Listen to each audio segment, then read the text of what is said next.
Doesn't get old. Hey guys, Tom here again, back for the Velocity YouTube channel. We're in the showroom today and we're going to be walking around this very special Mustang. It's a fastback, but it's got something a little bit different about it. Can the eagle-eyed viewers already see through the windshield? That's right, it's a right-hand drive Mustang, and this one's actually got a really special story. So we're going to walk around this one as if you were standing here in the showroom with me today.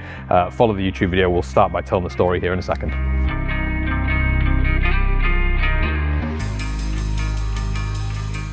All right, so let's get into the story of this car really quickly. And to tell the story, we have to kind of talk a little bit about the intricacies of exporting American cars into other countries, but specifically Thailand. Thailand has some very strict rules, and I can't remember them exactly off the top of my head, but I think a car that is not a Thailand original built car has to be imported into Thailand within 1 to 2 years of the vehicle being originally made. And so this Mustang, or the donor vehicle for this Mustang, was originally imported into Thailand in either 1968 or 1969. We don't exactly know, but basically it came straight off the Ford line and then went on a boat straight to Thailand. And it lived there for, well, how long is that? 30, 40, 50 something years, then came back here for this work. So the customer is based in Thailand, wanted a Velocity Mustang, already owned this original car, but wanted to resto mod it, couldn't find a shop locally in the country to do it, found us online and thought, I think Velocity are the right guys to do the job. So we got a phone call and then we were told, hey, the car's on its way. The original car arrived here in all original, very pristine condition actually. It was a really well kept car, and then it's gone through the whole Velocity treatment. But interesting, and of course, because it's a Thai car, it is right-hand drive, which is about to make this video really weird because you're gonna have a British guy who's used to driving on the right-hand side, driving on the right-hand side of the road, on the right-hand side of the car, but it also, is it a manual or an auto? I think it's an auto, which helps me a little bit, although I would be okay shifting with my left, that's what I'm used to. Anyway, it's all this conundrum of different countries and things. What it is brilliant though, is the actual finish of this one. The interior in particular, I love it, so I can't wait to talk you around it. Let's start with the paint color though, and of course, it's Brittany blue. Listen, it's a Mustang, it's an original fastback. It was originally this color, it came to us with the paint being Brittany blue. Like I said, the paint was in really good condition. Of course, we have repainted the entire car.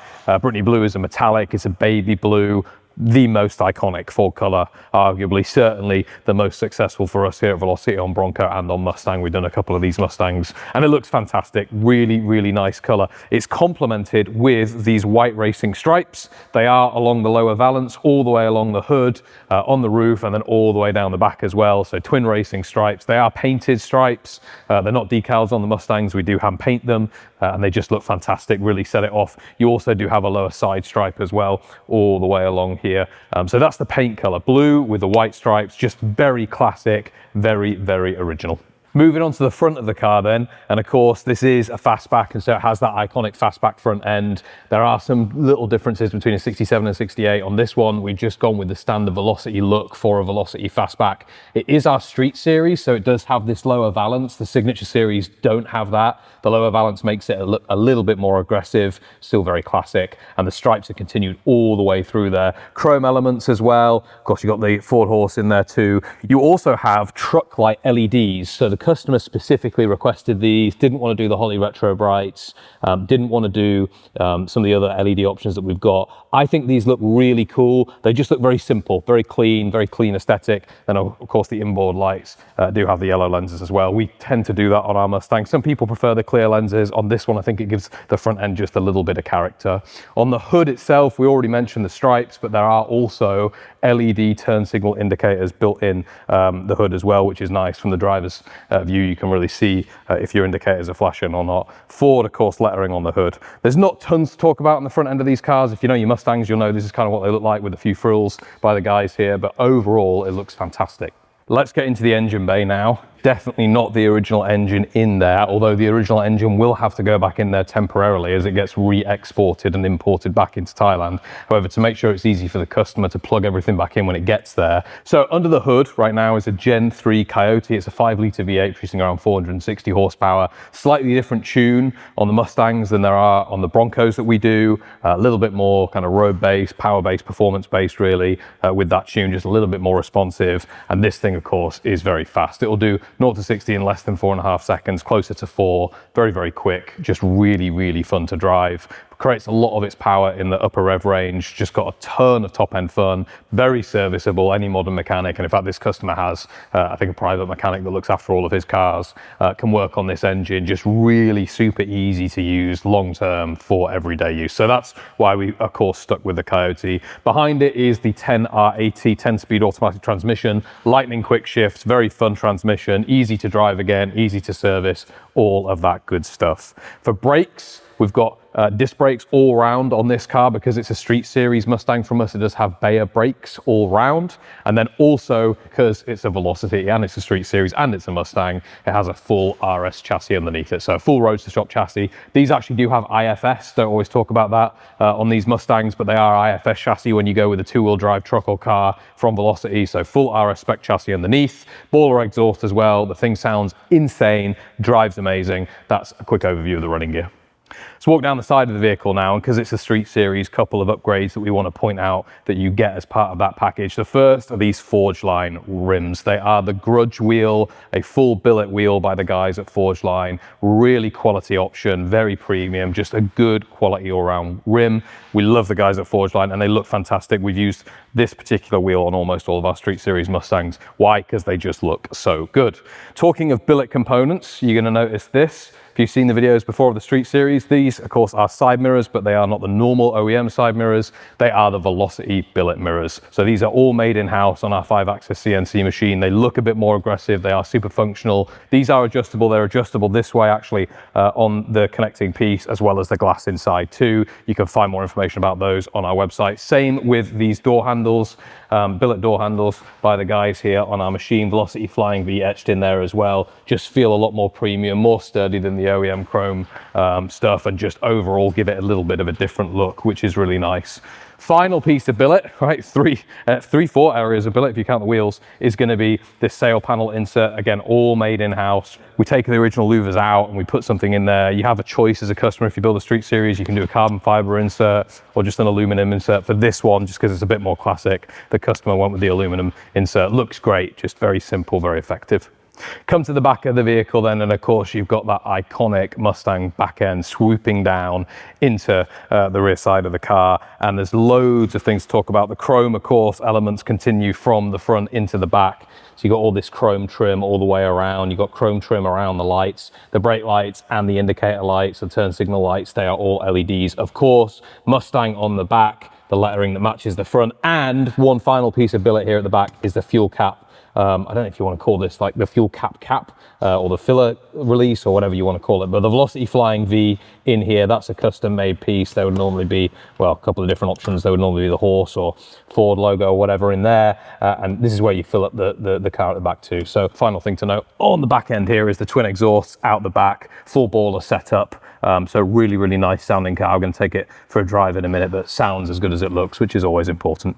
All right, so moving on to the interior, which normally I would do from this side, but probably need to do from that side. We'll start here anyway, just because we've got a lighting set up for it, but then I'll go sit on the other side. I love the interior on this car. I think I said that right at the start of the video. It's a tan leather, really nice against the Brittany blue. And of course, because it's the street series, lots of customization. So custom door panel. This is a full woven leather interior that the customer went with.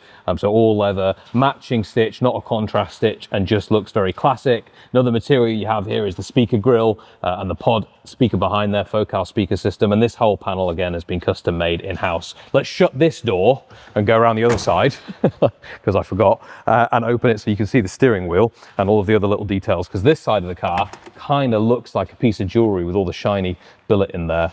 Spark Industries billet steering wheel, that comes as part of the street series, incredibly premium steering wheel, all billet of course. Velocity Flying V etched in the horn button as well. You do have an I Did It tilt steering column. That's the same as it normally would be on a Velocity street series, so you've got that adjustability, painted again in the Brittany blue, optional upgrade there that the customer went for as part of that street series. Light switches here on the left hand side. We'll spin around a second so you can get a better view of those, add some B-roll, but they're all billet too. So the billet switch gear inside is really, really nice. Final thing to note is this dash setup is actually not a Dakota digital dash. Why? Because I don't think Dakota make a system for a right-hand drive Mustang, so we had to go and find something else aftermarket. It is still a digital instrument cluster, still looks very similar, but not quite the Dakota digital, so the customer did have to forego the couple of screens in there, but it still looks really good, still looks really classic.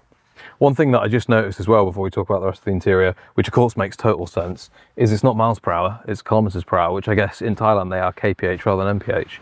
Interesting. Right, let's talk about the rest of the interior. I mentioned a second ago the Recaro seats. You should now be able to get a better view of them. So it's a full Recaro seat, it's a sports style seat, side bolster, bottom adjustability too, front and back, and of course the backrest as well as the headrest, all adjustable.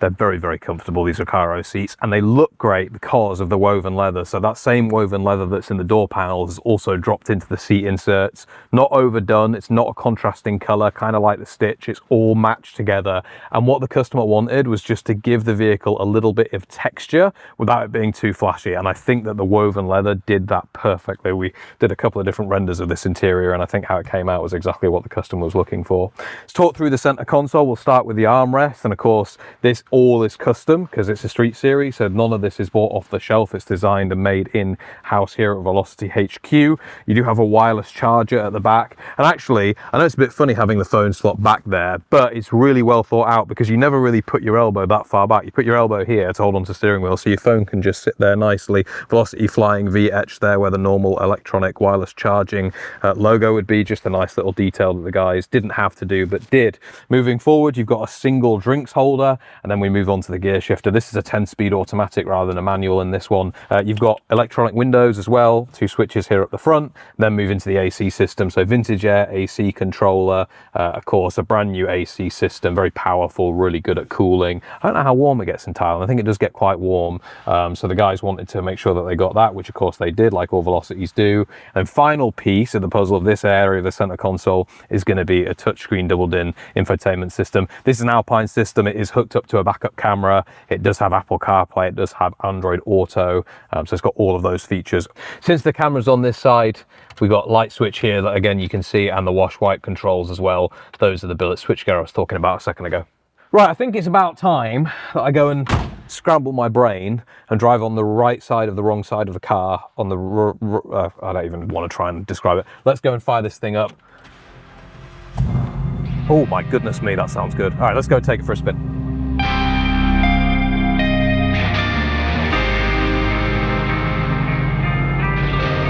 That noise never gets old. 3, 2, 1, foot on the floor, coyote kicks in and we're moving. Oh my goodness me. Up to like 110, 120 kilometers an hour, which is pretty fast. So stable too. Can really drive this thing with confidence, not having to worry about where it's going to be on the road, how it's going to react when you do put some power into it. Braking feels nice and tight.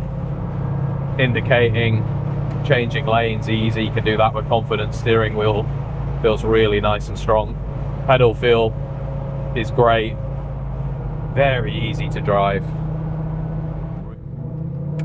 I can promise you the original did not drive like this. Didn't sound like it either.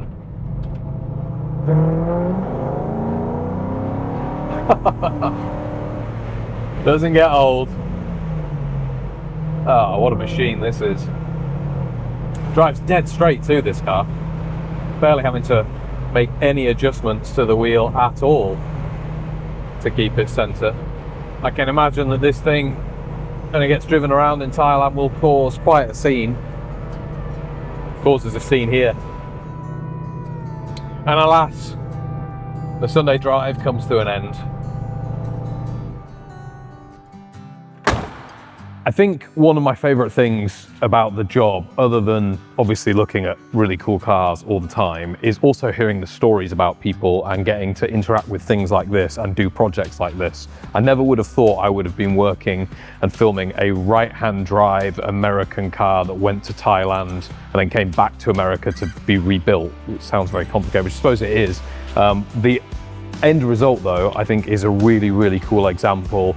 Solid nods to the original car, the base car, but with all of the velocity touches made to drive every day. And this one is of course shipping back out the country. So here shortly it's going to be loaded into a boat and it will be headed back into Thailand. So really, really cool, great project. We're so thrilled that we were chosen to do this project with a customer and can't wait for him to see it in person. Thanks so much for watching the video and I'll catch you on the next one.